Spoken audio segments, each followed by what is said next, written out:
Bilang pagsimula po, tayo po ay makinig sa pagbasa ng salita ng ating Diyos na dadali po sa atin ni Andres.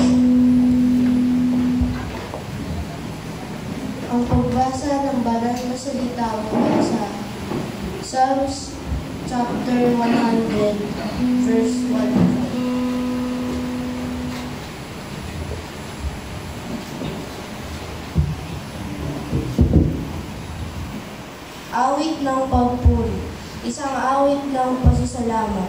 Umawit sa kagalakan ang lahat ng mga bansa. Si Yahweh ay papurihan. Paglingkuran siyang kusa, lumapit sa pasyensya niya, at umawit na may tuwa. O si Yahweh ay ating Diyos. Ito'y dapat na malaman. Tayo'y kanyang lahat. Tayong lahat na nilalang, lahat tayo'y bayan niya. Kabilang sa kanyang kawan, pumasok sa kanyang templo na ang puso'y nagdiriwang. Umaawit nagpupuri sa loob ng dakong banal. Purihin ang ngalan niya at siya'y pasalamatan. Napakabuti ni Yahweh. Pag-ibig niya'y walang hanggan. Pag-ibig niya ay tunay, laging tapat kailanman. Ang salita ng Diyos. Ayan, mapagpalang umaga po sa buhay ng bawat isa. Tunay na napakabuti ng Diyos dahil iningatan niya ang bawat isa sa nagdaang linggo. Kaya naman sa umagang ito, atin natin siyang pasalamatan. Let us embrace the greatness of our God. No one is higher and greater than Him. Amen ba? Yes! Kaya naman church, let us worship our God. God alone is worthy of our worship. Hallelujah.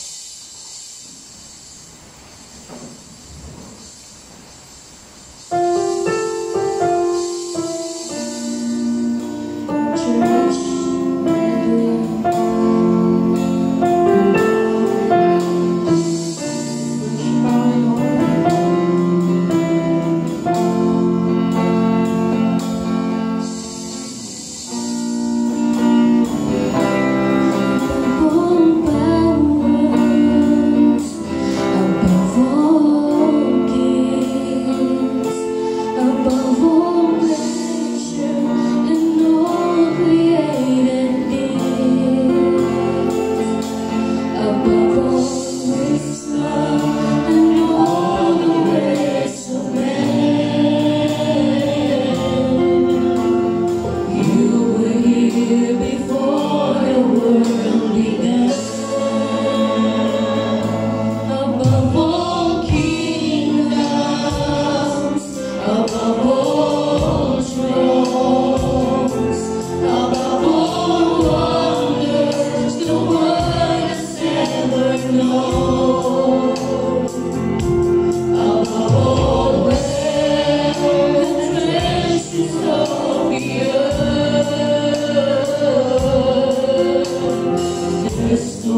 bago ang lahat, Panginoon. Lord, humihingi kami ng kapatawaran sa lahat ng aming mga pagkukulang, sa lahat ng aming nagawang kasalanan, Panginoon. Kasalanan ito man ay sinadya o di sinasadya, Panginoon. O sa isip man, Panginoon, patawad po. Humihingi kami ng kapatawaran sa lahat ng aming pagkukulang, Panginoon. Naririto kami, Panginoon, upang Ikaw ay aming sambahin sa Espiritu at katotohanan. Hallelujah. Panginoon, narito ang iyong mga anak na humihingi, Panginoon, sa inyo ng panibagong lakas. Patawarin niyo po kami, Panginoon, sa bawat aming nararanasan, Panginoon. Lord, dumaan man kami, Panginoon, sa iba't ibang sitwasyon ng aming buhay. Lord, iyo kaming hawakan. Dahil kung kami, Panginoon, ang hahawak sa iyo, hindi namin may papangako na di kami makakabitaw. Subalit, Panginoon, kami naniniwala sa iyong habag at biyaya na kapag Ikaw ang humawak sa amin, Panginoon, naninigurado kami na di mo kami mabibitawan. Lord, salamat sa iyong kahabagan. Dahil sa kabila ng aming mga pagkukulang, Ikaw ay laging handang tumugon sa aming mga panalangin. Hallelujah. Lord, sa umagang ito, kami sama-samang idudulog sa iyo ang aming gawain. Hallelujah. Hallelujah. Tulungan mo kami, Panginoong, makalapit sa iyong kabanal-banalang trono, na sa pamamagitan, Panginoon, ng aming pag-aawitan, Lord, aming iniaalay sa iyo ito, at ang bawat gagamitin mong iyong mga anak na gumagamit ng instrumento sa magbabahagi na iyong salita, Panginoon. Lord, ibuhos mo ang iyong kapangyarihan. Dalawin mo kami ng iyong presensya sa lugar na ito. Lord, iparanas mo sa amin ang iyong dakilang kapangyarihan. Iparamdam mo sa amin, Panginoon, ang iyong pagmamahal sa kabila ng aming mga kakulangan. Hallelujah. At sa oras na ito, Panginoon, idinudulog namin ang gawain ito, na nawa ito ay maging matagumpay sa simula at hanggang sa matapos. Hallelujah, na ang iyong magiging mensahe sa amin ay tumimo sa aming mga puso at maging kalakasan namin at maging sandata namin ito, Panginoon, sa araw-araw ng aming buhay. Lord, salamat po. At sa iyo namin lahat, Panginoon, ito'y binibigay at pinagkakatiwala. Na sa iyo namin, Lord, ito, sa iyong paanan namin ito iniaalay, na nawa ito, Panginoon, ay maging mabangong samyo sa inyong harapan. Lord, salamat. Sa iyo lahat ang papuri at tanging pagsamba sa pangalan ng iyong buktong na anak na si Jesus. Amen. Amen. Hallelujah. Patuloy po tayo mga kapatid, Panginoon. Patuloy tayong manatili sa kanyang presensya.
So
Patuloy natin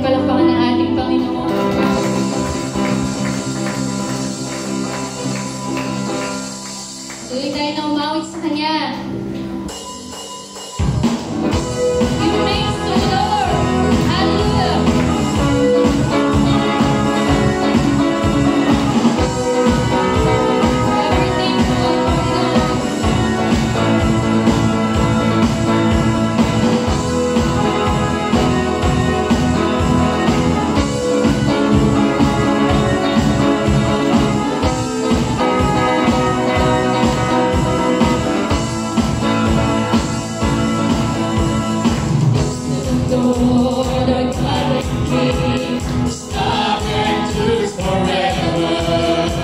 For His goodness above all things, His love endures forever. Sing praise, sing praise. And outstretched arms, His love endures forever.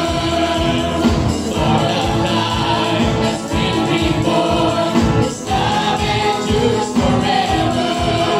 Sing praise, sing praise, sing praise, sing praise. Forever God is faithful, forever God is strong, forever God is with us, forever and ever, forever. On the rising.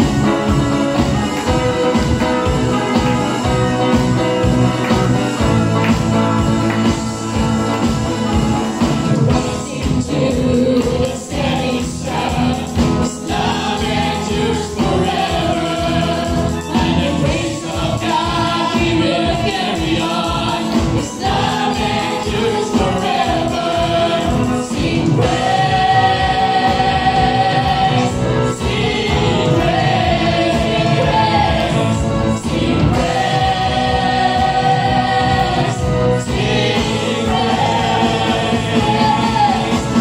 Forever God is faithful, forever God is strong, forever God is with us,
forever and ever, forever God is faithful, forever God is strong, forever God is with us, forever and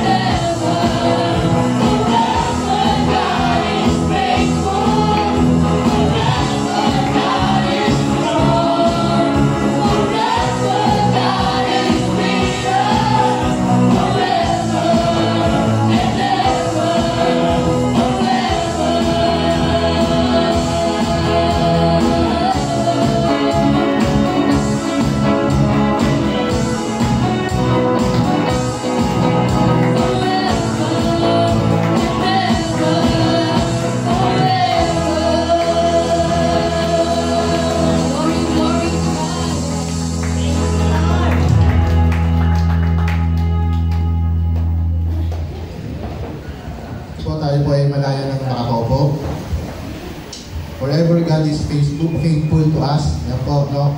Sa sandali po ito, tayo po ay magpapahayag ng ating pasasalamat, no, sa ating Panginoon sa mga linggo, mga araw na dumaan na siya tayo laging sinasamahan.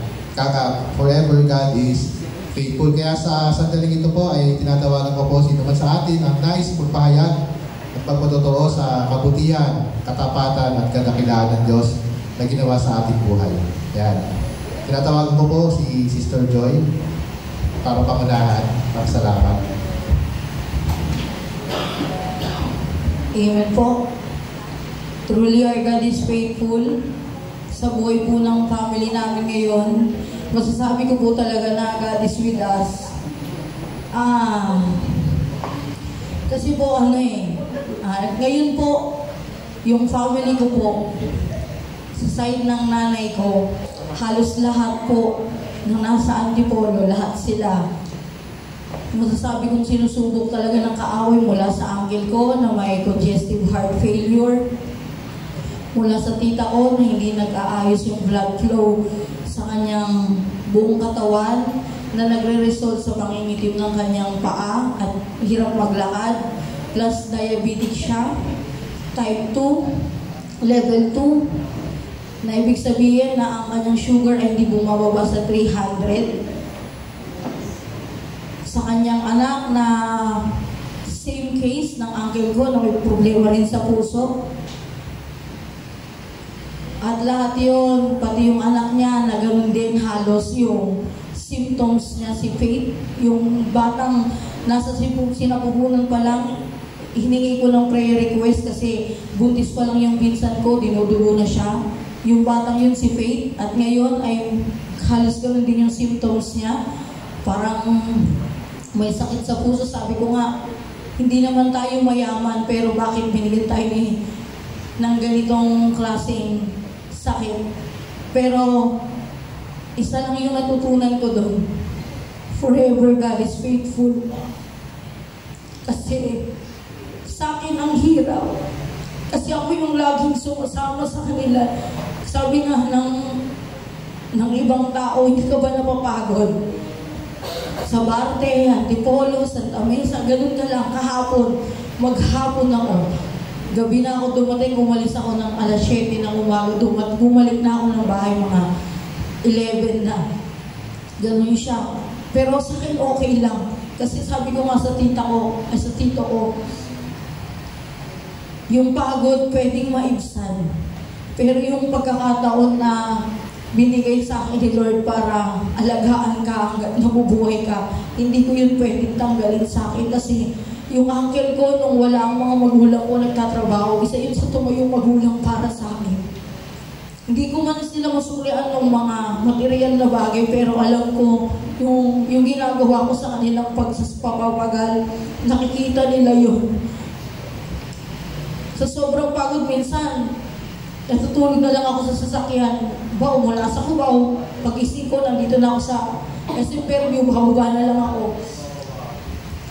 Kung susumay ko yung katawan ko, talagang alam ko yung katawan ko gusto ng pahinga. Pero hindi ko siya pwedeng ipahinga. Dahil nga sa ganung case, dahil hindi naman magpapasama yung uncle ko sa ibang tao. Yung pinsan ko na nasa Bahrain na anak niya, tsaka yung tita ko na pumunta dito, isang pangalan lang lagi yung tatanungin ng pagtungkol sa mga ganong case. Ako kasi ako yung laging gusto nilang sumasama. Sabi ko nga, Lord, bakit ba ganun po? Tapos ganun din yung sa mama ko, nawawala yung isang pandinig niya. Hearing aid din yung kailangan niya. Sabi ko, bakit ba ganun, Lord? Ano ba yung gusto mong sabihin? Sabi ko kasi, para po akong nadudurog. Pero sabi ko,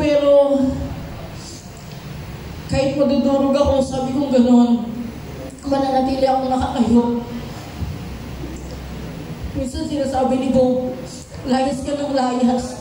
Sabi niya gano'n sa akin. Sabi ko, hindi naman ako lalayas kung hindi ko kailangan gawin. Sabi ko sa kanya, sino bang gustong lumayas, nakakapagod, mainit, lalabas na ng Grab dahil nga yung uncle ko, yung tibok ng puso niya, yung pag-pump ng 12% lang. Yung nakita niyo malaking lalaki na nagpunta dito, 12% lang yung heart niya nung sinugod namin yun sa ospital, nung nangingitim siya. So hanggang ngayon, hindi pa siya talaga total umaakyat kasi hindi lang yun yung problema niya. Talagang yung buong puso niya, yung kalahati ng patay na talaga. Hindi na dinadaluyan ng maayos na dugo. So kailangan pag umaalis siya, grab, init, lamig. Bless lang kami kasi yung tita ko, yung kapatid niya, hindi siya binigyan ni Lord ng ganyan na kamay pagdating sa expenses. Lahat nung ginagamit namin, siguro ngayong buwan na to, di lang 35,000 yung napadala niya sa akin para lang panggastos dun sa kailangan ng uncle ko, pag-alis, pag-grab, pagkain, lahat. Gamot, yung gamot lang niya, di lang 12,000 a month. Senior pa yun. Kasi yung mga gamot niya hindi mura. May gamot siya, isang 79, tsaka isang 90 pesos a day. May twice a day pa yun. Tapos sabi ko, siyempre pensionado siya, wala siyang work. Nararamdaman niya pa sa sarili niya na parang pabigat siya. Kaya sabi ko, lagi kong sinasabi ko sa kanya, pag dalawa lang kami, kasi nararamdaman ko yung ganong pakiramdam sa kanya. Parang pakiramdam niya walang siyang silbi sa buhay, nagiging pabigat na lang siya dahil nga, ang laki niyang tao pero hindi na siya nag-work. Tapos lagi ko lang sinasabi sa kanya, kaya hindi pa ni Lord kinukuha yung buhay mo kasi mayroong pang purpose na gagawin para sa iyo. At yun ang dapat mong alamin. Magpasalamat ka kasi binigyan ka pa ni Lord ng isa pang pagkakataon para i-fulfill yung mission mo sa buhay mo dito sa mundo.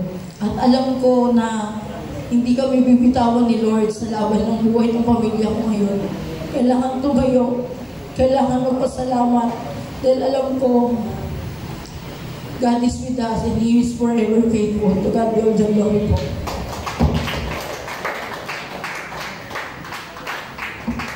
Amen. Yan nga po, no? Dami nating pagsubok talaga na dumarating, pero patuloy lang po tayo na tumawag at nanampalataya sa ating Panginoon. Meron pa po ba nais na magpahayag ng kanyang pasalamat sa Panginoon? Yan, tinatawag ko po si Sister. Hindi kayo? Opo.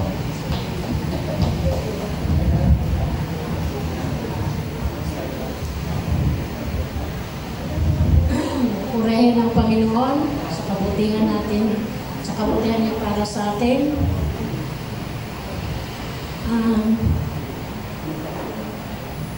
Ako po naiiyak muna. Pasalamatan ko po yung aking araw-araw na buhay na sinubok din ako ng panahon na nung Biyernes, di ko naintindihan yung naramdaman ko talaga. Kasi nga, parang umaga pa lang, parang sakit ng dibdib ko, parang akong sinasakal ba, parang mayroong nakabara dito sa liit ko. Tapos nung maghapon na, sakit talaga ng bato ko. Sabi ko, Lord, ano kaya to? Kaya nga, dali-dali akong mag-BP kasi nga marunong naman akong mag-BP na. Kasi mula nung ako'y nag-alaga ng dalawang matanda, ako ang nag-alaga sa laging nag-BP. Kaya marunong akong mag-BP. Nung nag-BP ako, Diyos ko po, umabot ng 150 over 90 yung dugo ko. Ginabahan ako kasi nga 2017 pa ako nag-maintenance ng Losartan. Nung nakaraang 2023, iniwanan ko na kasi nga nakinig ako sa sabi-sabi na nakakasira ng ganyan, ng ganito. Kaya iniwanan ko muna kasi nga normal naman ako nung panahon na yun, yung BP ko 110 na lang over 70. Nagiging kumpiyansa po ako. Nung yung ng Biyernes, yung medyo na di ko na naintindihan nung nag-BP na ako, sabi ko, mahirap pala matigas-tigas yung ulo natin. Napagalitan tuloy ako sa amo ko na, bakit mo kasi iniwanan? na hindi maganda talaga na ihinto mo yung Losartan na yan. Kaya sabi ko, sorry Dok, kasi minsan kasi Dok, makinig tayo sa mga hindi maganda. Ano yan, maintenance yan, kasi ganito, masira yung hindi pala maganda. Pero pasalamatan ko rin sa Diyos na kahapon, iba talaga, naglaba ako, baka sa maglalaro pakiramdam ko, mula kaninang umaga, hindi ako nakatulog, nanirbyos po ako, kaya alam mo mga kapatid, natakot po ako na anong mangyari ba kasi nagtatrabaho po ako at malayo po ako sa aking pamilya. Ayoko na anong mangyari na hindi ko sila kasama, doon sila sa Mindanao. Pero kaninang umaga, nilakasan ko lang po yung loob ko sa totoo lang hanggang ngayon po talagang mayroon po akong naramdaman pero hindi ko ginawang hadlang at nagsimba po ako sa umagang ito. Purihin natin ang Panginoon sa kabaitan niya. Kaya wala akong humpay sa pagpasalamat kasi wala namang power yung gamot, kundi si Lord lang naman ang may power sa ating buhay na gumagaling, siya ang magpapagaling sa ating karamdaman. Isa rin akong nasubukan sa ganitong panahon dahil nga sa kumpiyansa na okay lang, hindi na iinom, kahit nag-walking ako ng araw-araw ng 30 minutes, ginawa ko yon para matulungan ko lang po yung aking sarili na ayoko nang magkaroon ng mga karamdaman kasi nga malayo po ako sa aking pamilya. Pero pasalamatan ko ang Panginoon dahil sa kabaitan niya po sa akin na itong oras na ito na nagpuri pa rin ako sa Panginoon na kahit meron akong naramdaman, hindi ko iniindayan dahil itong araw na to para po sa Kanya. All the glory belongs to God. Amen. Po, meron pa po bang nais magpahayag? Po, kung wala na po ay dadako na po tayo sa Lord's Supper. Ayun! Sige po, Brother Benny, halika.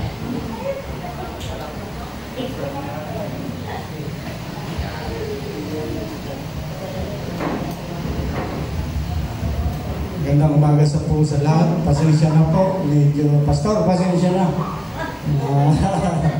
Yung pinag-usapan hindi ata nasunod. Kasi pag ang pag-uusapan yung puso mo na gusto magpasalamat, mahirap po. Kasi nagpapasalamat, pinabalik ko po ang papuring pasasalamat sa Panginoon. Sapagkat muli na naman ako nakarecover. Kasi po nung umuwi kami ng Batangas, nasubo pa ako sa pagdadrive. Yun pong kapalitan ko, hindi sumama. Kaya masakit man tanggapin. Umalis po kami ng alas 4 ng madaling araw.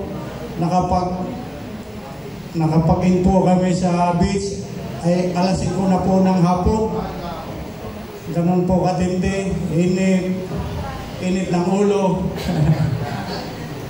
Init ng panahon, hindi po talaga po awa ng Diyos nakarating kami sa aming pupuntahan. Pero okay pa rin po yun, nag-enjoy naman yung mga kasama ko. Matindi po nun, nabitin po yung 2 araw, uwi kami doon sa amin sa Bangoro. Hindi po kami makapasok, wala pala kaming dalang susi, kaya sa kabilang bahay kami tumuloy. At sobra po ang init. Bali isang gabi, isang araw din po kami doon. Sobra pong init. Halos hindi na po kinaya ng katawan ko. Tapos nag-drive pa po ako ng pauwi. Yun po, bumagsak na yung katawan ko. Sabi ko sa sarili ko, back to zero na naman ako. Dahil talagang matindi yung nararamdaman ko. Sabi ko, Lord, patawarin mo ako. Hindi ko naman gusto to Ayaw ko lang kasing madismaya yung mga tao na gustong magsaya. Kaya nagawa ko to. Awa ng Diyos po, 3 araw hindi ako lumabas sa bahay. Tinahan ko na lang po sa tubig na may asin, lumog. Pati ilong ko po, pinaiinom ko na. Awa po ng Diyos. Kasi sobrang dami nang ininom ko gamot, di na ako uminom ng kahit ano. Yun po, awa po ng Diyos, nakabumalik po sa dati. Dahil po sa takot ko rin, pagka ako bumibiyahe ako, alas 3 madaling araw, kaya 8 o'clock, nasa bahay na po ako. Maghapon po ako nakakulong. Kaya lang po, nakukonsensya ako sa asawa ko. Kasi siya mula umaga hanggang hapon na sa tindahan. Kasi yung anak ko po, bumigay na rin po. Hindi na rin po kaya sa tindahan. Magpo-focus na lang po siya sa rice mill.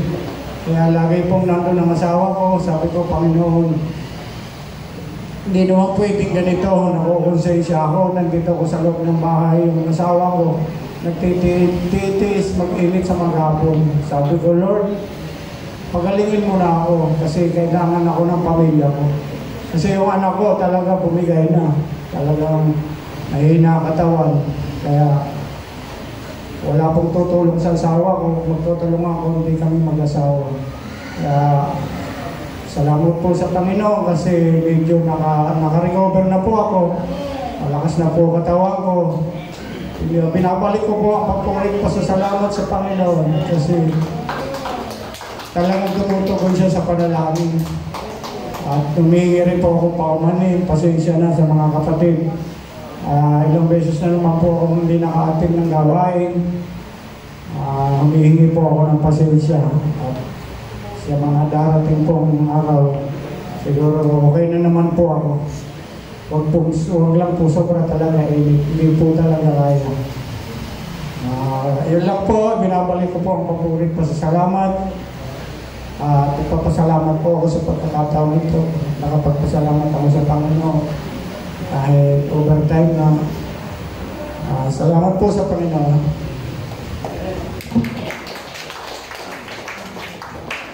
Amen.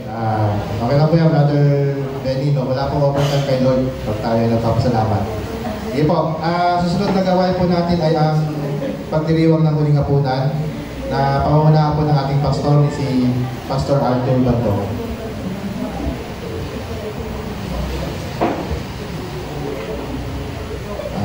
Inaanyayahan ko po yung mga kapatid natin,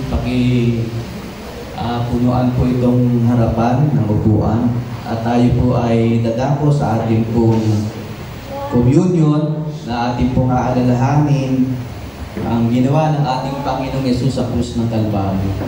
So, makipagbukas po kayo sa akin sa unang Korinto, kabanatang 11, talatang 27.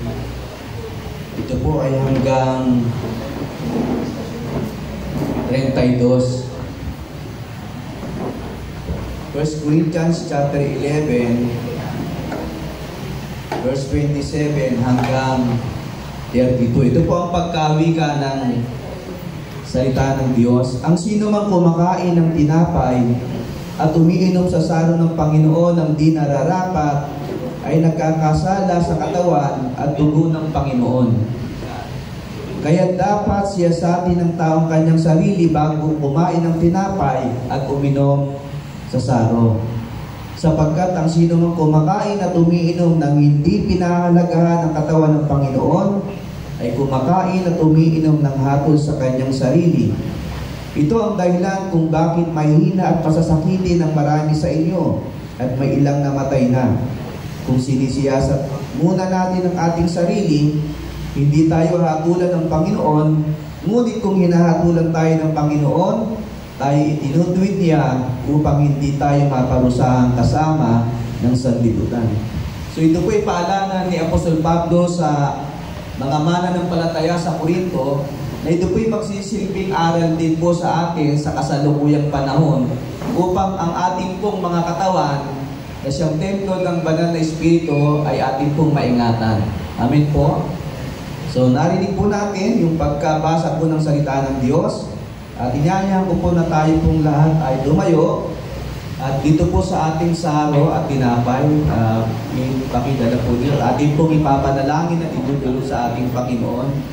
Bago po ito ay maibahagi, samahan niyo po ako sa pananalangin.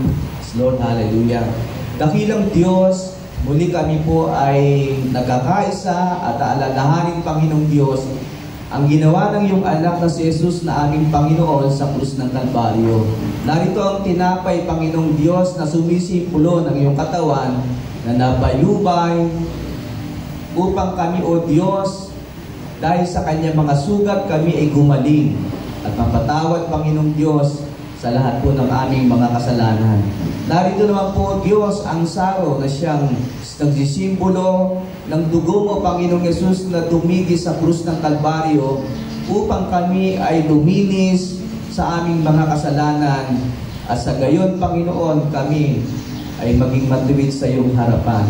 Kaya, Panginoong Diyos, sa aming pong pakikibahagi sa oras na ito, hayaan mo po, Panginoon, na ang bawat isa, Panginoong Diyos, ay makibahagi ng may pananampalataya at pagkilala, Panginoong Diyos, sa ginawa ng iyong anak na si Jesus na aming Panginoon sa krus ng Kalbaryo.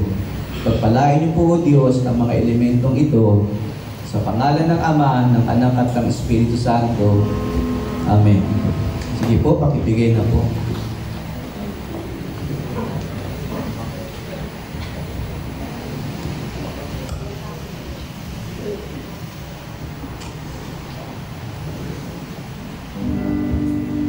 Siyasatin mo, Jesus, ang puso ko sa kasalanan nagawa laban sa iyo. Magkatapat, sumasamo, tumusunod sa harap ng banal mong siyasabi ko, Jesus, ang puso ko sa kasalanan nagawa laban sa iyo. Nagkatapat, sumasamo, tumusunod sa harap ng banal mong lumalangin, di makakapagdaman sa kabanalan mo. Biyaya, kaawaan, kapatawaran sa'yo ay napaktan mo, O aking Jesus.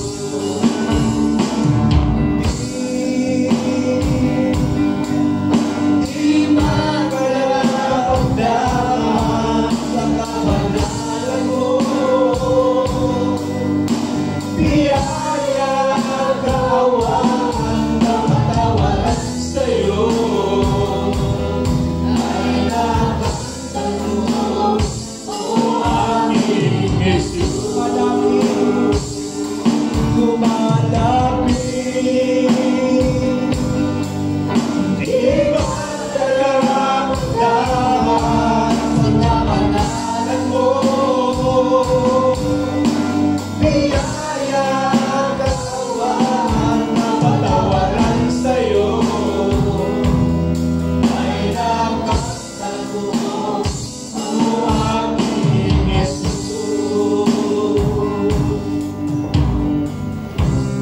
Ay nakamtan mo, O aking Jesus.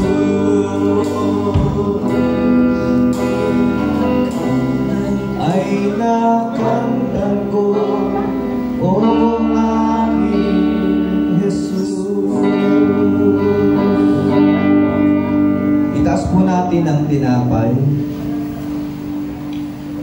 Ito ang aral na tinanggap ko sa Panginoon at ibinibigay ko naman sa inyo. Ang Panginoong Yesus nung gabing siya ipagkanulo ay tumampot ng tinapay, nagpasalamat at pinagpira-piraso ito at sinabi, ito ang aking katawan na inihahandog para sa inyo. Gawin ninyo ito bilang pag-alaala sa akin. Tayo po'y kumain.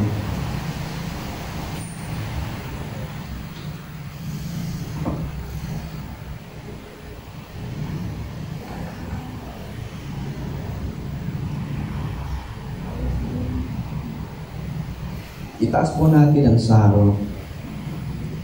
Unang Korinto, Kabanatang 11, talatang 25. Gayon din naman, matapos magapunan ay hinawakan niya ang saro at sinabi, ang sarong ito ang bagong tipan na pinagtitibay ng aking dugo. Tuwing iinumin niyo ito, gawin ninyo bilang pag-alaala sa akin, sapagkat tuwing kakain kayo ng tinapay at iinom ng sarong ito, ay pinapahayag ninyo ang kamatayan ng Panginoon hanggang sa muling pagparito niya. Tayo po'y uminom. Sa pa po tayo po'y manalangin. Dakilang Diyos, salamat po sapagkat patuloy mong pinagtitibay ang iyong pong tipan sa amin. Sa tuwing kami po, Diyos, ay kakain ng tinapay at iinom ng saro bilang tanda, Panginoon, ng iyong pagmamahal sa amin na hindi nagbabago at hindi nagmamahalin. Purihin ka, dakilang Diyos, purihin ka sa pangalan po ng aming Panginoong Yesus. Amen.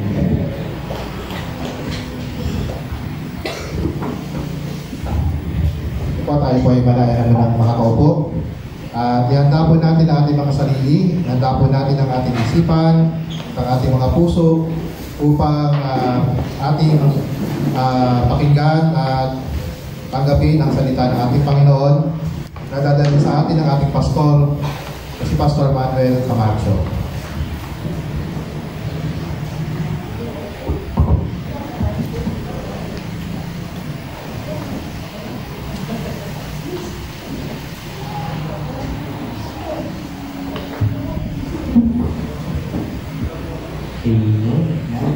God is good. And all the time, God is good. Ayan, panibagong buwan na naman ang dumating sa ating mga buhay at katatapos lang ng tinatawag nating mahal na araw. Amen? Sabi nga, buti pa yung araw nagmamahal. Amen? So, mahalaga po bilang tao, tayo po ay nilikha ng ating Panginoon dahil mahal niya tayo. Siya ang unang nagmahal sa atin. Amen? At sa ating pag-aaralan ay aking ibabahagi sa inyo sa buong buwan. Ang topic po natin, ang tema ay My Life of Faith with the Risen Lord. Yung buhay ko ng pananampalataya kasama ng ating Panginoon na muling nabuhay. Ano kaya talaga ang pananampalatayang meron dapat tayo nakasama natin ang Diyos na muling nabuhay? Nararanasan ba natin to? Alam ba talaga natin ang tunay na pananampalataya na nakakabit sa ating Panginoong Jesus? At binigyan po ng topic na may rejuvenated life in Christ. Ano ba yung rejuvenated? Narinig nyo na po ba yung salitang rejuvenated? O lagi nyong naririnig, pero ano nga ba talagang ibig sabihin ito sa buhay natin? My rejuvenated life in Christ. Sige, mamaya po uunawain natin yung salita na yan at sana maranasan natin sa buhay natin yung salitang rejuvenated. Ang text po natin ay matatagpuan sa John chapter 21 verse 15 to 19, Revelation chapter 2 verse 2 to 5. Mamaya po ay babanghayin natin yan, pagbubulay-bulayan natin ang mga salita. At yung isang, sabi po, rejuvenate, sa dictionary po yan. Give new energy or vigor to, revitalize. Pag sinabing give new energy, ito yung nagbibigay ng panibagong lakas. Diba? Kung nalulugo-lugo ka, kung nanghihina ka, kung parang wala nang dahilan para mabuhay pa, kumbaga, sabihin natin, parang nakakaramdam ka na parang 50-50 na yung pananampalataya mo. Sa tulong ng ating Panginoong Yesus na muling nabuhay, ang ating pananampalataya ay dapat makaranas ng panibagong lakas, panibagong sigla sa paglilingkod at paglakad sa pananampalataya.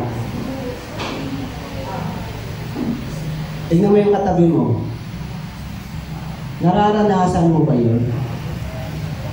Masigla ba o parang lulugo-lugo yung katabi mo? Tignan mo nga yan. Para namang lulugo-lugo eh. Muling nabuhay ang ating Panginoon para bigyan tayo ng pag-asa. Amen? Kaya dapat ang pananampalataya natin buhay. Hindi nananatiling patay katulad ng ating naririnig, pinaniniwalaan nung sinauna na kapag mahal na araw, pag Biyernes Santo, uy, huwag kayong maingay. Patay ang Diyos. Kawawa naman yung Diyos na yan, taon-taon na mamatay. Diba? Bawal maligo, patay ang Diyos. Nakakalungkot na pananampalataya. Diba? Na logic lang, isipin mo taon-taon na mamatay ang Diyos. Ang Diyos ba namamatay talaga? Diba? Ipinaunawa na sa atin ang katotohanan na ang Diyos ay minsan lang, ang ating Panginoong Hesus ay minsan lang nagsakripisyo para kunin ang ating mga kasalanan at bigyan tayo ng panibagong pag-asa na tayo, katulad niya, ay namatay at muling mabubuhay. Amen? Tayo ay bubuhayin at sasama sa piling ng ating Diyos magpakailanman. Yun ang pag-asa natin. Our living hope. Amen? So, yun po yun, revitalize. Dapat magbigay ng sigla, ng lakas, na meron pa tayong pagkakataon na makalakad sa pananampalataya at makarating sa finish line. Yun po yun sabi ni Pablo eh. I have fought a good fight. I have finished the race. And I have kept the faith. Lumaban ng mabuting laban. Oh. Eh, mabuti ba yun? Eh, parang sumusuko ka na eh. Diba? Yan yung rejuvenate. Pag nanghihina ka, dapat alam mo kung sino o kung paano ka lalakas muli sa pananampalataya. Amen. Sabi diyan, the exercise and fresh air rejuvenates me. O, sabi, pag nag-exercise ka at yung masarap na hangin, yun ang nagpapalakas sa atin pag nag-e-ehersisyo tayo. Tama po yun. Pero paano yung spiritual life? Hindi mo nakikita yung espiritu mo. Sabi nga, kung may x-ray lang sana ng espiritu, malalaman kung skeleton na ba yan. Nagbabasa ka ba ng Biblia araw-araw? Nananalangin ka ba? Nagpa-fasting ka ba? Ano kaya itsura ng kaluluwa mo ngayon pag dumaan sa x-ray? Sino po yung totoong nagbabasa ng Bible araw-araw, umaga, tanghali, gabi? O sino yung hindi nakakapagbasa? Ayun. Pag dumaan yun sa x-ray ng kaluluwa, ano na itsura nun? Ang sabi, ang salita ng Diyos ang ating pagkain ng ating espiritu. Isipin mo, tayo nga, isang beses lang, isang meal lang ang ipas mo eh. Diba, gutom na nanlalambot ka na. Eh, paano yung kaluluwa mo? Eh, ilang araw, linggo ka lang kakain pag nagsimba ka. Pwede ba yun? Kaya nga, ibiniling sa atin, meditate, huwag nyo kaliligtaang basahin ang aklat na ito, araw at gabi. Bakit? Eh, yun yung pagkain eh. Yun ang magpapalakas sa atin. Revive, revitalize, renew, regenerate, restore. Ibabalik ang panibagong lakas ng pananampalataya, lakas ng Espiritu. Amen? Naunawa na po natin. Gusto niyo po bang ma-rejuvenate? Oh. Hindi ko po kayo kilala, pero alam na alam ng Diyos kung sino rito ang nanghihina na sa pananampalataya. Alam ng Diyos kung sino yung lulugo-lugo. Alam ng Diyos kung sino yung malapit ng mamatay ang pananampalataya, ang kanyang espiritu. Alam na alam niya kung sino sa atin ang totoo na lumalakad sa pananampalataya. So kung alam mo na ikaw ay wala talaga sa tamang paglakad at ang iyong espiritu ay aandap-andap na, 50-50 na, ito yung pagkakataon mo para muling lumakas. Pakinggan po natin ang salita ng Diyos. I have been crucified with Christ. It is no longer I who live, but Christ lives in me. Kung paano ang Panginoong Hesus ay napako sa krus, tayo ay naipako na rin. yung dating ikaw, hindi na ikaw yan. Si Kristo na dapat ang nandyan sa puso mo, sa buhay mo.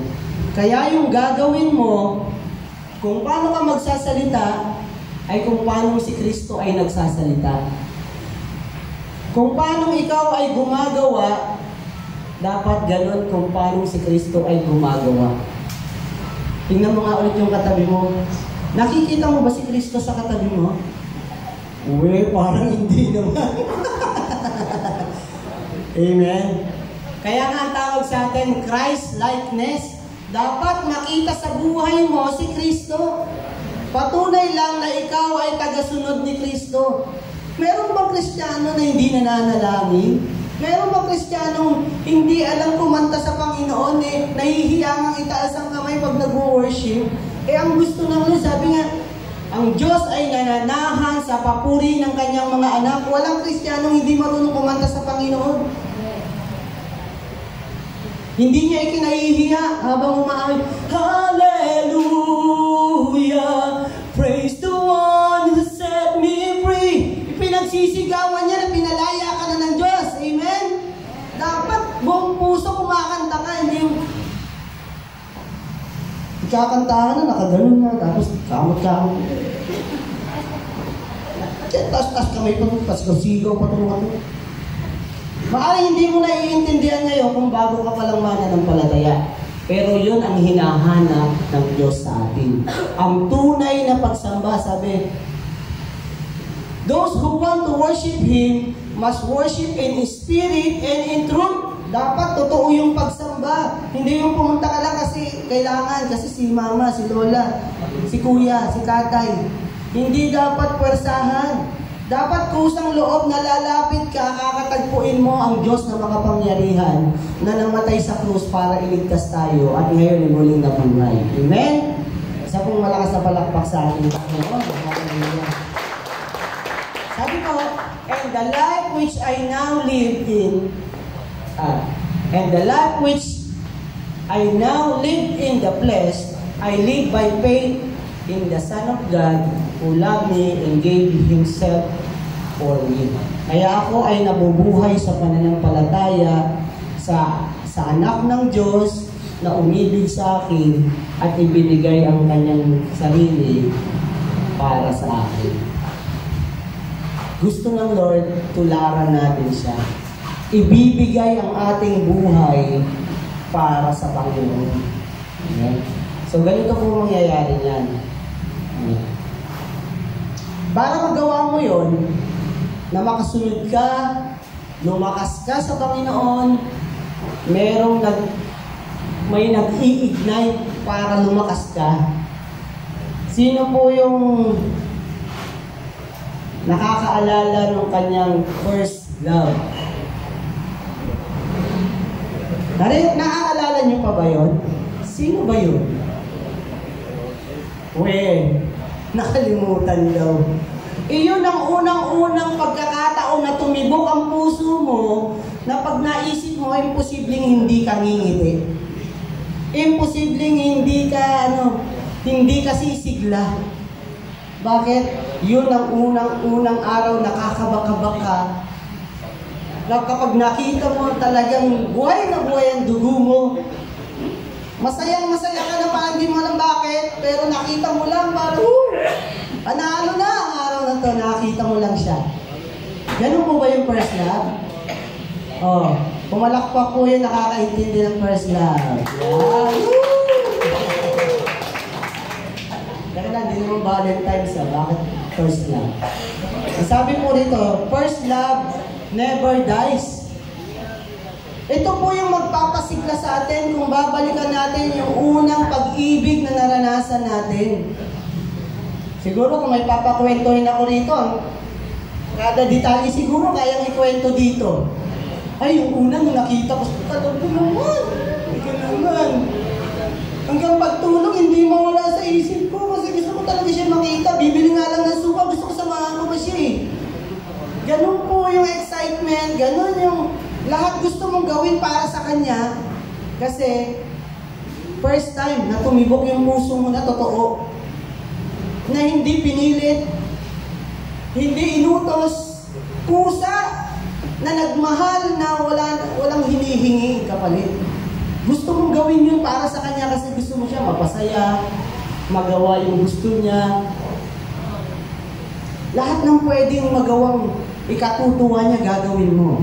Tama po? Yan po yung first love. Pero yung never dies, sabi nung iba, kasinungalingan yan. Kasinungalingan kasi hindi nagkakatuluyan eh. Pero sabi nung iba, the first love was, sa Tagalog na lang, yung unang pag-ibig tinatalo ng tunay na pag-ibig. True love. The first love beats by true love. Tinatalo yan ng first love. Yung first love yan, maaari kasing dahil bata ka pa, puppy love, ganyan.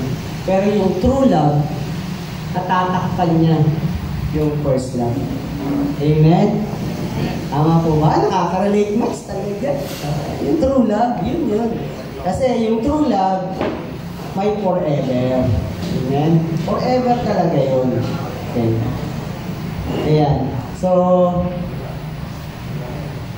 punta tayo sa kwento para mas lalo natin maintindihan kung paano ba umiepekto ang pag-ibig at ito'y nakakapagbigay ng kalakasan, ng panibagong pag-asa, ng kagalakan at napakaraming bagay para ikaw ay muling sumigla. Itong tagpo na ito ay si Pedro, ibabalikan ko lang po, si Pedro nung nakatagpo niya ang Panginoong Yesus doon sa dalampasigan, wala siyang nahuling isda kasi siya mangingisda siya. Tapos sabi ng Panginoon, pahiram naman muna ako ng bangka mo. Tapos nung pinahiram, sabi niya, pagkatapos mangaral ng Panginoon, yun na, ihulog mo ang iyong lambat sa bandang kanan. Sabi niya, wala po kami nahuli magdamag. Pero dahil sa sinabi niyo, gagawin ko. Ayun, nung inihulog niya ang lambat, maya-maya, napakaraming isda ang nakuha niya. At nangilabot si Pedro. Sino ba talaga itong tao na to? Hindi ako karapat-dapat sa inyong harapan. Sabi ni Pedro. At doon sinabi ng Panginoon, Pedro, hindi ka na mangingisda. Gagawin na kita ang huli. You are no longer fishermen. You will become a fishers of men. Magiging mamamalakaya ka na ng tao. At simula nung araw na yun, talagang sumunod si Pedro. Iniwan ang bangka, iniwan ang lahat. Anong ginawa niya? Sumunod sa kung ano ang sinasabi ng kanyang guro.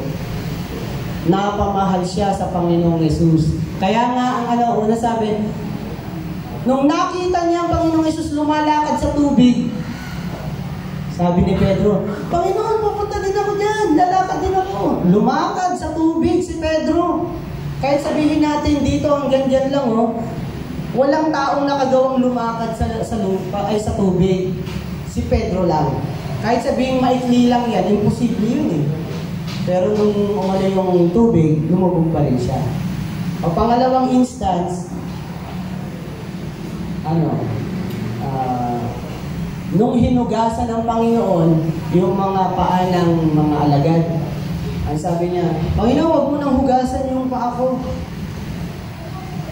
Tila ba kayo pa ba ang maghuhugas ng paa ko?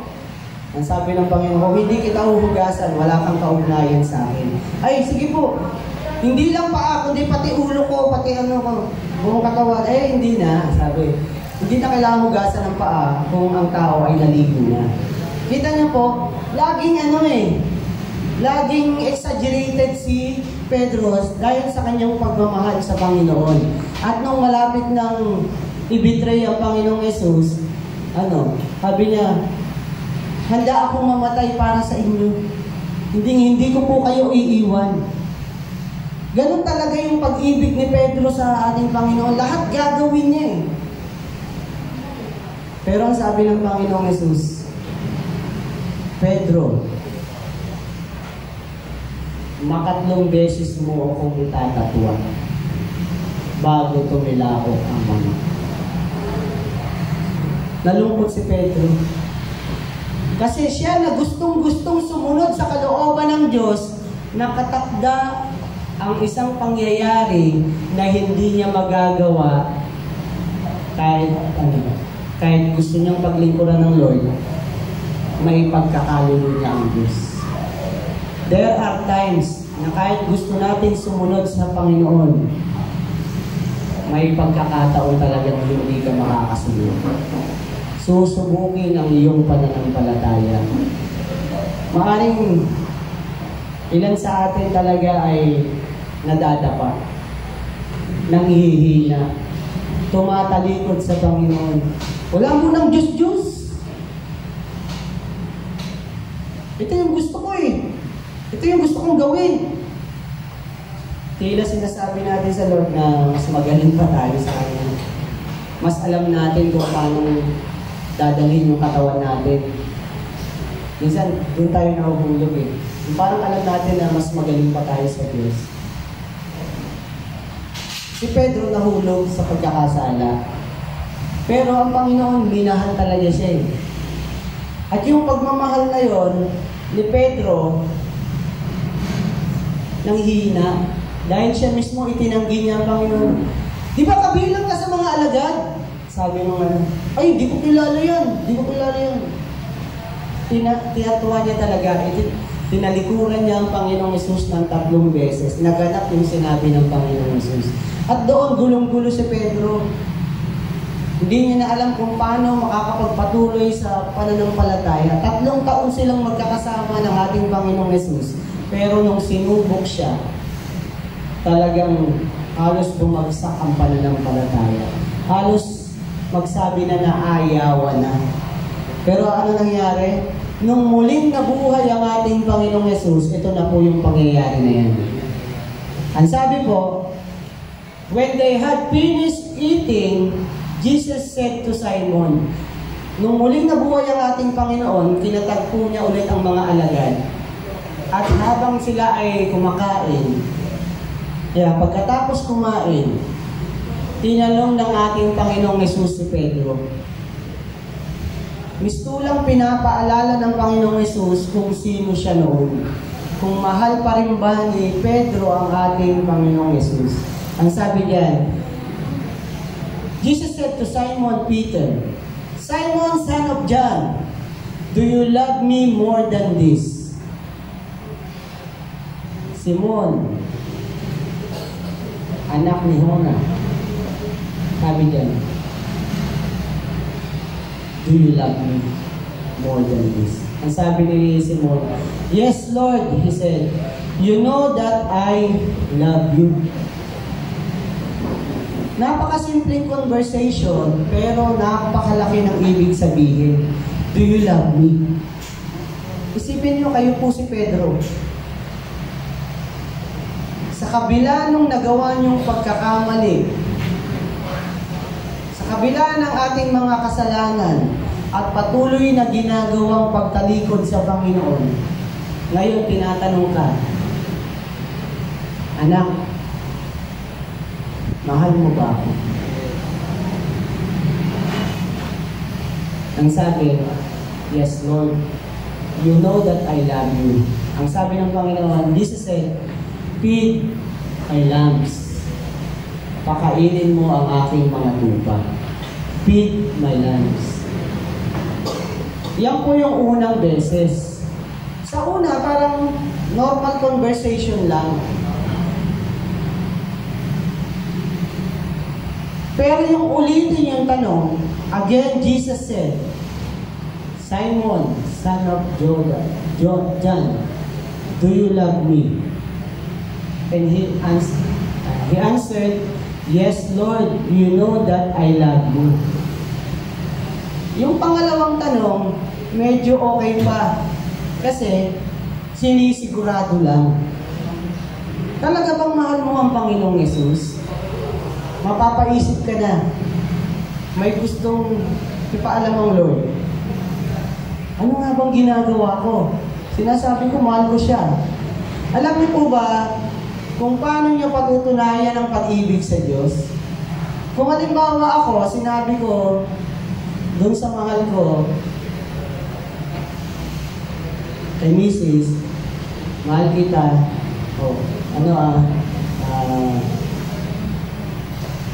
pero pagkatapos ko sabihin na mahal ko siya, ang gagawin ko yung kinaiinasan niya. Yung dapat may pag-uusap kami na magkikita kami ng ganitong oras, may usapan kami na pupunta kami doon, halimbawa, usapan namin ay mag-walking kami doon sa Altarasa. Pero doon sa oras na yon, wala ako. Katingin nyo, mahal ko ba talaga siya? O I am just jerking around? Pinaglalaroan ko lang siya. Sabi ko, mahal kita. Pero yung kailangan niya, hindi ko ma-provide. Hindi ko magawa yung gusto niya. Mahal ko nga ba talaga siya? Tapos yung gustong-gusto niya, hindi ko magawa. Mahal ko nga ba talaga siya? Sana ganun natin isipin, bago mo sabihin mahal mo talaga ang tao na yan, gagawin mo talaga yung nararapat. Hindi na kailangang utusan ka. Katulad nung nararamdaman ni Brother Belly kanina sa testimony niya. Ang sarap nung nasa comfort zone ka, nandun ka sa aircon, nandun ka lang sa bahay. Pero, kung nag-iisip ka at may pakiramdam ka, alam mo nahihirapan yung kapartner mo doon. Alam mo na kailangan yung presensya mo. Diba? Yun ang tawag doon, pakiramdam. Ang nagmamahal may pakiramdam. Amen? Tapikin mo yung balikat ng katabi mo, may pakiramdam ba? Nagmamahal ka ba talaga? Amen? Yan yung tinatanong ng Panginoong Yesus kay Pedro, mahal mo ba ako? May pakiramdam ka ba talaga? Ang sabi ni Pedro, yes Lord, you know that I love you. Yung ulitin, okay lang yun na ginigising yung isip mo. Hello, gising ka ba? Oo naman, mahal kita. Pero yung tanungin ka ng pangatlo, ay, ibang usapan na to talagang may gustong sabihin talaga ang Lord. Ang sabi, the third time, He said to him, Simon, son of John, do you love me? Pangatlong beses tatanungin ka ng Panginoon, mahal mo ba talaga ako? Ang kulang na lang sabihin, bakit ganyan ang mga ginagawa mo? Kung mahal mo talaga ako, bakit ganyan ang ginagawa mo? Bakit wala kang oras sa akin? Bakit patuloy mong sinusuway yung gusto ko? Mahal mo ba talaga ako? Wala kang ng panahon sa akin eh. Yun ang sinasabi na dito ng Panginoong Yesus. Pero si Simon Peter, andyan talaga siya lagi sa Panginoon. Kaya ang sabi ng Panginoon sa kanya, yung pangatlong tanong, sabi, Simon, son of John, do you love me? Peter was hurt, nasaktan na siya. Alam kasi niya eh. Dahil alam niya na galing siya doon sa pag-deny sa Panginoon ng 3 beses. Ilang beses niyo na po bang tinalikuran ng Lord? Ilang beses niyo nang sinaway ang gusto ng Panginoong Yesus? Katulad ni Pedro. Ilang beses ka na tinawag sa gawain niya. Ilang beses ka na inuutusan. Ilang beses ka na dapat ganito ang ginagawa mo. You keep on turning back. Tinatalikuran mo palagi ang tawag ng Panginoong Yesus. Do you really love the Lord? What are you doing right now? Ano ba talagang ginagawa mo para patunayan, to back up your words na sinasabi mo, Panginoon, mahal kita. Mahal kita, Panginoon. Ang sabi niya, Peter was hurt because Jesus asked him the third time, do you love me? Ang sagot ni Peter, he said, Lord, you know all things. You know that I love you. Jesus said, feed my sheep. Sa 3 beses na tinanong ng Panginoong Yesus si Pedro, 3 beses din siyang inuutusan. Kumilos ka, alagaan mo ang aking tupa. Ingatan mo ang aking mga tupa. Pakainin mo ang aking mga tupa. Pinagagawa. Binabalik siya sa kung ano yung dating ginagawa niya sa Panginoon. Dati, masigasig siyang nangangaral ng salita ng Diyos. Dati, patuloy na nagpapagaling ng mga may sakit. Dati, nung kasama niya ang Panginoon, he did his best. Lahat nung pwede niyang magawa, gagawin niya talaga sa Panginoon. Pero nung siya ay nanghina, mistulang lahat yun ay nabura. Kaya ang ginawa doon ng Panginoon, reinstate, ibinabalik siya doon sa dati niyang kalalagayan. Mistulang yung Christian ID natin na wala nung tayo ay nanghina. At dito sa panahon na to, binabalik ng Diyos yung ID niya. Peter, eto ka, Kristiyano ka, eto dapat ang ginagawa mo bilang mananampalataya, bilang anak ko. Yun po yung gustong i-emphasize ng Lord dito. Ikaw ba talaga ay Kristiyano? Ito yun ito ka dapat oh. Ito dapat ang ginagawa mo bilang mananampalataya. Hindi pwede na na yung gusto mo lang. Naipako ka na katulad ni Kristo. Dapat si Kristo na yung nakikita sa'yo. Pag may Bible study, sabik ka dapat na dumadalo sa gawain ng Panginoon dahil doon mo makakatagpo ang makapangyarihang Diyos. Dapat lagi kang nagbabasa kasi yun ang panahon na nakikipag-usap sa iyo ang makapangyarihang Diyos. Nasasabi ka pa ba? May panahon pa ba na natutuwa ka pa? May excitement pa ba na katagpuin mo ang Diyos?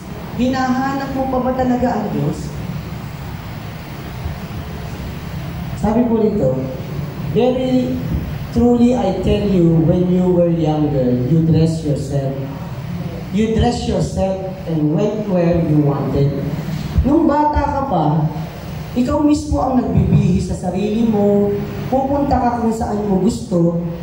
But when you are old, you will stretch out your hands and someone else will dress you. Pag matanda ka na, ididiretso mo lang yung kamay mo kasi iba na ang magsusuot ng damit mo. And someone else will dress you and lead you where you do not want to go. At dadalhin ka kung saan nila gustong dalhin ka. Wala ka nang magagawa kasi matanda ka na. Ganon din po ang mangyayari kasi kay Pedro. Hindi na siya magdidesisyon sa sarili niya. Yung katawan na yan, pakikialaman na. Diba? Pinakita niya kung paano namatay si Pedro. So, ibig sabihin, people who follow Christ will sacrifice, will experience talaga yung mga matitinding hirap. Kasi nga, yung Panginoon nga natin, naghihirap Ikaw pa ba? Kung tunay talaga yung paglilingkod natin, sabi ko nga, kung nahihirapan ka, totoo yan. Kasi ang Panginoon nga natin, yung Diyos nga natin, nahirapan Tayo, pwede ba mag-relax na lang? Yun po yung challenge kay Peter. Do you love me? Kung mahal mo ako, anong ginagawa mo? What are you doing right now? Sabi rito, Jesus said this to indicate the kind of death by which Peter would glorify God. Yung kanyang pagkamatay ay magbibigay luwalhati sa Diyos. Nung prayer meeting, may isang verse kaming pinag-usapan. Sabi doon, 1 Corinthians chapter 10 verse 31, whatever you do, whether you eat or drink, do it for the glory of God. Ano man yung ginagawa mo, kumakain ka man o umiinom ka man, dapat ginagawa mo ito para sa ikaluluwalhati, ikararangal ng Diyos. Then he said to him, follow me. Kung sumusunod ka talaga sa Panginoon, makikita mo sa lahat ng ginagawa mo, napaparangalan mo ang Diyos. Kung babalikan mo lahat ng ginawa mo, mula kahapon hanggang nung linggo, nung last week, tingnan mo doon. Naparangalan mo ba ang Diyos sa buhay mo? Kung katulad tayo ni Pedro ng napil, bumagsak, nang hina, hindi nagawa ang kalooban ng Diyos. Ngayon, sinasabi ng Panginoon, do you love me? Mahal mo ba talaga ako? Feed my lambs. Take care of my sheep. May ginagawa ka ba para mangalaga ng kaluluwa? May ginagawa ka bang kalooban ng Diyos ngayon para masabi mo talagang mahal mo ang Diyos? Paalala po sa atin doon ng Panginoon na hindi lang siya napako sa krus, namatay, muling nabuhay para maging history. Nangyari ang bagay na yan upang iligtas ka at gawin ang kalooban ng Diyos. Sabi po sa Revelation, chapter 2, verse 2 to 5. Sa Tagalog ko na lang po babasahin. Sa Pahayag, chapter 2, verse 2 to 5.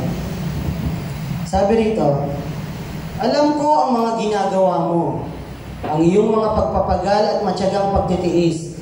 Alam kong hindi mo kinukonsinti ang masasamang tao. Sinubok mo ang mga nagsasabing sila'y apostol at napatunayan mong sila'y huwad. Alam ko ring matyaga ka, nagtitiis ng maraming hirap alang-alang sa akin, at hindi ka sumuko. Subalit may isang bagay na ayaw ko sa iyo. Iniwan mo na ang pag-ibig mo nung una. You have lost your first love. Naaalala niyo pa po ba yung unang araw na tinaas mo yung kamay mo, na-meet mo ang Lord for the first time? Naunawaan mo yung patungkol sa salita ng Diyos, ang kaligtasan. Na ikaw ay makasalanan, na pinatawad, nilinis, binayaran ng napakahalaga dugo ng ating Panginoong Yesus. Nagsimulang pagsabi na, Lord, mahal kita. Susunod na ako sa iyo.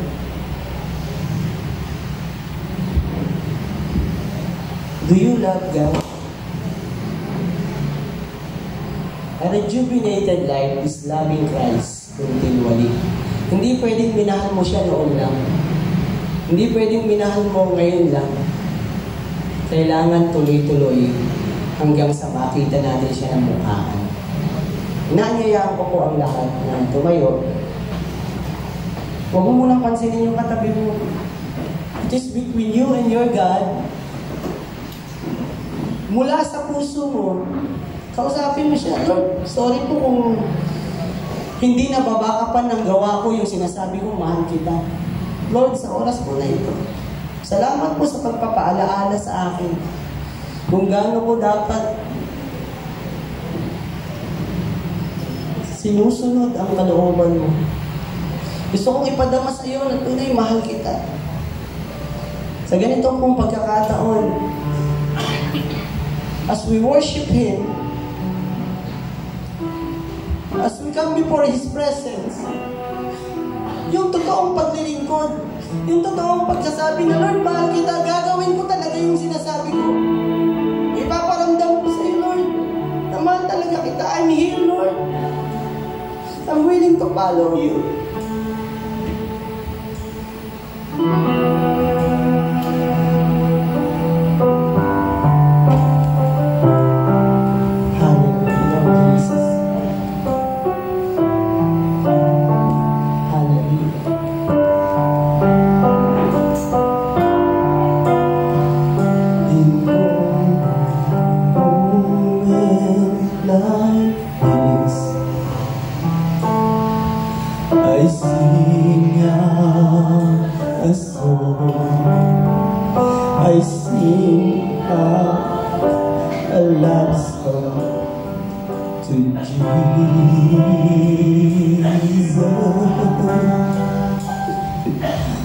In moments like I lift up my hands.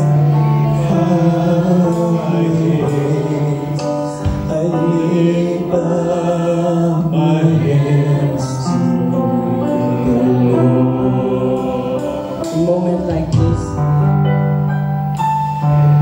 In moments like this, I sing out a song. I sing out a love song to Jesus.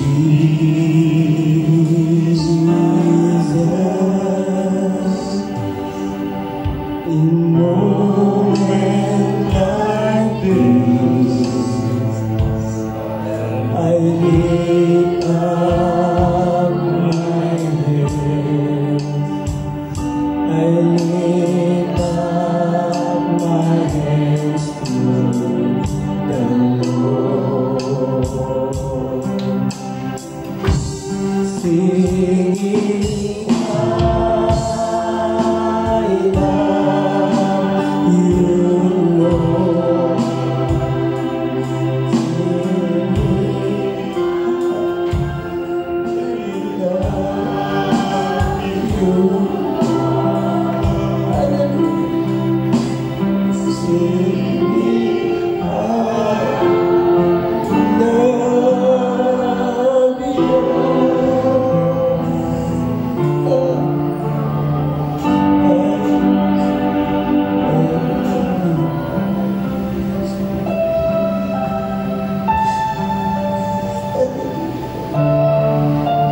We love you, Lord God.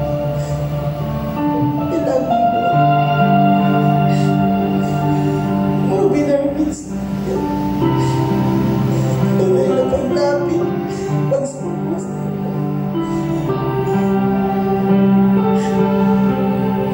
Batid mo ang aming mga puso. Kung kami nakakapaglingkod ng totoo sa iyo. Kung kami, Panginoon, tunay nagmamahal sa iyo.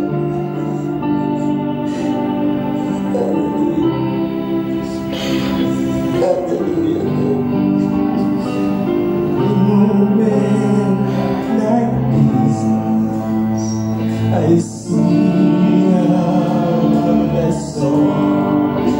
I sing out a love song to Jesus. In moments like this, I lift up my hands.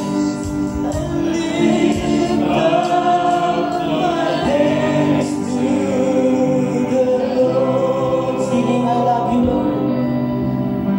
singing, I love you, Lord.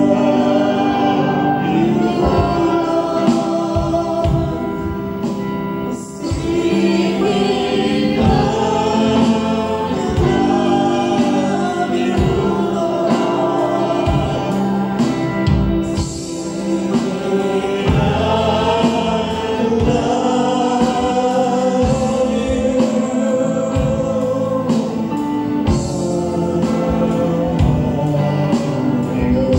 Singing, I love you, Lord. singing, I love you, Lord.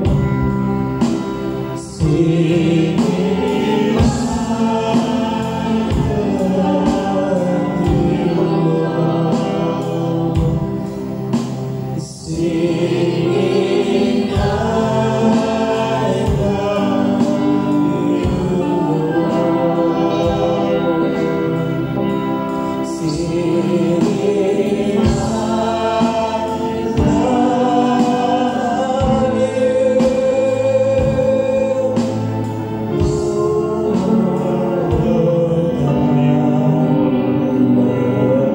For the last time, mula sa puso mo, awitin mo sa Panginoon, singing, I love you, Lord. Singing, I love you, Lord. Singing, I love you, Lord. Singing, I love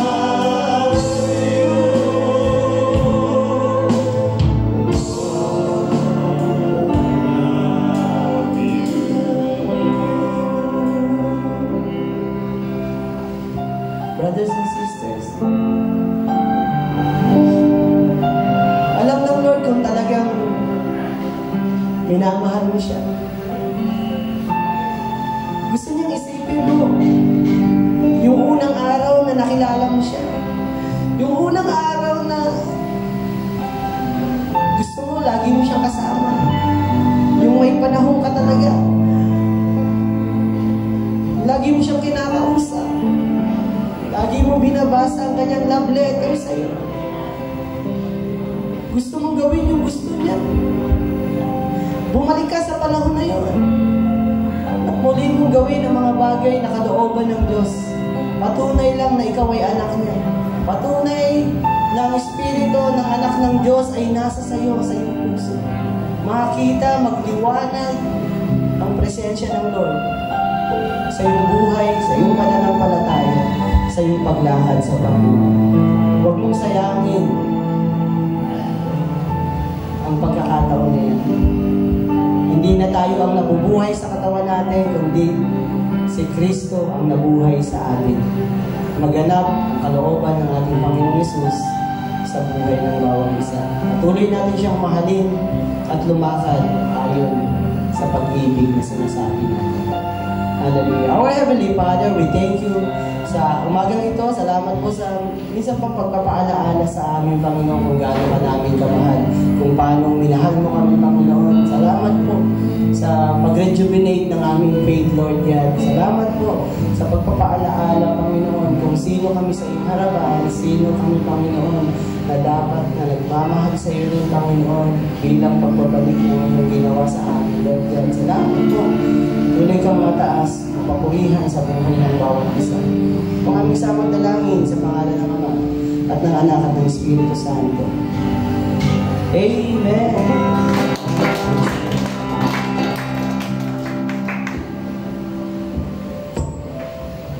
Amen. Muli na naman po tayong binusog, no, ng ating Panginoon, kanyang mga salita. Naway ang mga salita niya ay tumimo sa ating isip at puso. Ngayon naman po ay tinatawagan ko si Brother Angel para pangunahan po tayo sa susunod na gawain, ang tithes and offering.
Sige po, wala yata si Brother Angel. Sige po, tayo po ay sige po, sa gawain po nito ay hayaan niyo pong basahin natin ang talata mula sa Malakias, verse 3, chapter 3, verse 9, verse 10. Ayon po dito, dalhin ninyo ng buong buo ang inyong mga ikasampung bahagi sa tahanan ng Diyos, upang matugunan ang pangangailangan ng aking tahanan. Subukin ninyo ako sa bagay na ito, kung hindi ay bubuksan ang bintana ng langit at ibubuhos ang masaganang pagpapala. Yan po ay ang pahayag sa atin ng ating Panginoon, at yan po ay karaniwan nating naririnig na tuwing tayo ay magkakaloob. Ano po? Pinapalala lang po sa atin ng Panginoon na kung tayo po ay narito sa mundo, tayo po ay nabubuhay pa sa mundo, ay ganoon din po ang simbahan na dito sa lupa, ay kailangan din po magpatuloy. At tayo po ay bilang mga kapatid, bilang mananampalataya, ay tinatawagan po ng Panginoon upang tugunin ang kanyang panawagan ito o kanyang kalooban na ito na mapagpatuloy ang kanyang gawain sa pamamagitan po ng ating pagkakaloob at sa pamamagitan po ng ating pagbibigay. Hindi po tayo po ay sumandaling panalangin. Panginoon Diyos, ang namin, sa inyo po nagmula ang lahat, ang aming buhay, ang lahat ng biyaya na aming tinatamasa. Panginoon, hayaan niyo po, tanggapin niyo po sa umagang ito ang aming kaloob, ang aming ikapo at kaloob sa iyo, Panginoon. At nawa ito'y maging kalugod-lugod sa iyo, Panginoon. Panginoon, tunay nga po na sa buong panahon, kayo po ay nariyan para sa amin at hindi po kami binababayaan, Panginoon. Muli sa inyo po, tinataas namin ang po yung pasalamat, pangalan ng yung buting anak, Panginoong Jesucristo. Amen.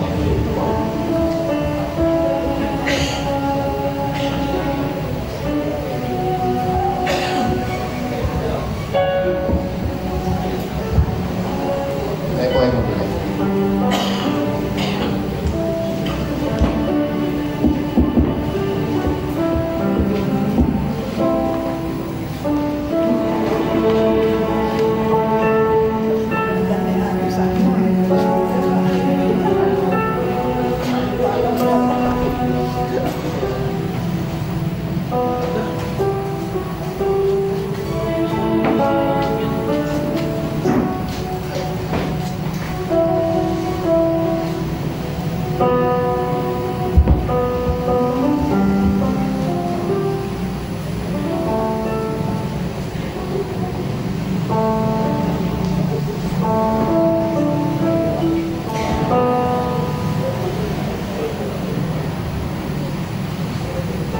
Tinatawagan po muli ang ating pastor para po sa benediction.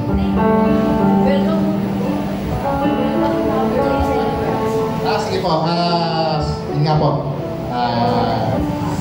Sa sandali po ito ay ating pong i-welcome sa panambahan ng ating mga newcomer natin at ating din pong bigyan ng pag-alala at pagbati ang mga birthday celebrants natin para sa buwan ng April. Yan. Yan, opo. Sige po. Mangyari po ay lahat ng may karawan ngayong April ay pumunta rito sa may harapan upang ating may pag-pray. Ganon din po ang ating mga newcomer po na narito ngayon. Ayan.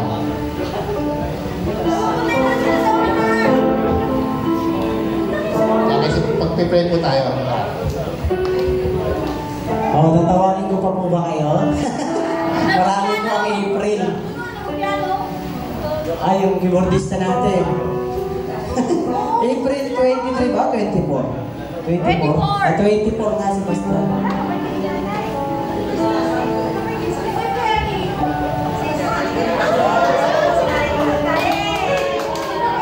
Ayun, no? Ang dami talaga may birthday ng April, no?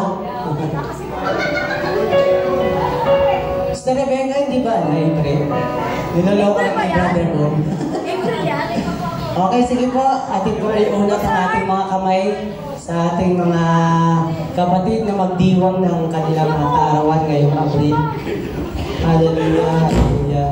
Purihin ka, pasalamatan ka, Panginoon, sa buhay ng aking mga kapatid na narito sa kanilang pagdiriwang ng kanilang kaarawan ngayong buwan ng Abril. Lord God, dalangin po namin ang bawat isa, Panginoon, ang mga lalaki at babae na iyong mga anak, Lord God, ay dalangin ko, Panginoon, ang patuloy na pag-iingat mo, pagsama mo sa kanila, Panginoon, sa lahat ng pagkakataon. Dalangin ko, Lord God, na lalo pa sila, Panginoon, na mapalapit sa iyo, lalo kang nilang mamahalin, Panginoon, as they celebrate a new year in their lives, Lord God. Salamat po. Bagong buhay, bagong taon, nakasama kanila, Panginoon. Dalangin ko, Lord God, na ang kanilang mga labi, ang kanilang mga kamay, ang kanilang mga paa, Lord God, magamit sa paglilingkod sa iyo, Panginoon. Tunay nga pong anuman ang kanilang patungan, ang kanilang kamay ay magpapalain mo, Panginoon. Ang kanilang mga labi, Lord God, ang makakausap nila, tunay sila ay kagigiliwan na, Lord God, dahil tunay ang iyong mga salita ay babalong sa mga labi ng ito, Lord God. Dalhin niyo nga po ang kanilang paniyapak kung saan nangangailangan ng kaligtasan ng mga kaluluwa, Lord God. Salamat po. Tuloy namin tinataas ang aming mga kapatid na kayo nga po ang mag-grant ng kanilang mga request. Ano man ang desire ng kanilang puso, tunay nga po kung ito'y kalooban mo ay maganap sa kanila, O Lord God. Salamat po, pinupuri ka namin, pinapasalamatan ka namin. Mga misamo dalangin sa pangalan ni Jesus. Amen! Happy birthday to you. Happy birthday to you. Happy birthday, happy birthday, happy birthday to you. Oh, wala daw po munang uuwi mamaya kasi may konting salo-salo tayo. Ayan. Birthday po. Wala pang uuwi Ayan. Sige po, tanggapin po natin ang pagpapala mula sa ating Panginoon. Hallelujah. Hallelujah. Ang kapayapaan at ang kagalakan at ang pag-ibig ng Diyos ay maranasan ng bawat isa sa pangalan ng Ama at ng Anak at ng Espiritu Santo.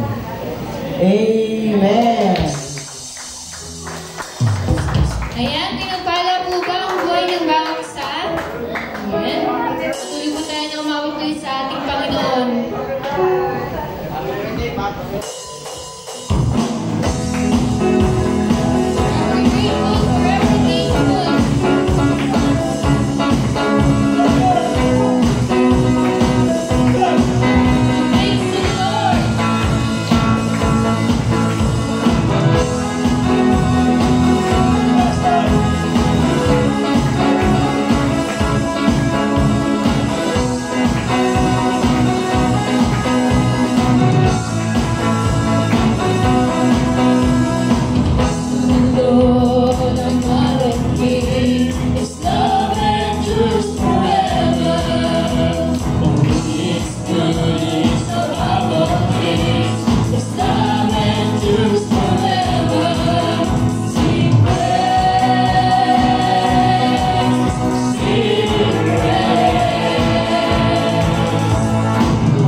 magkita ulit next week ay isang muna pong announcement galing kay Sister Joy.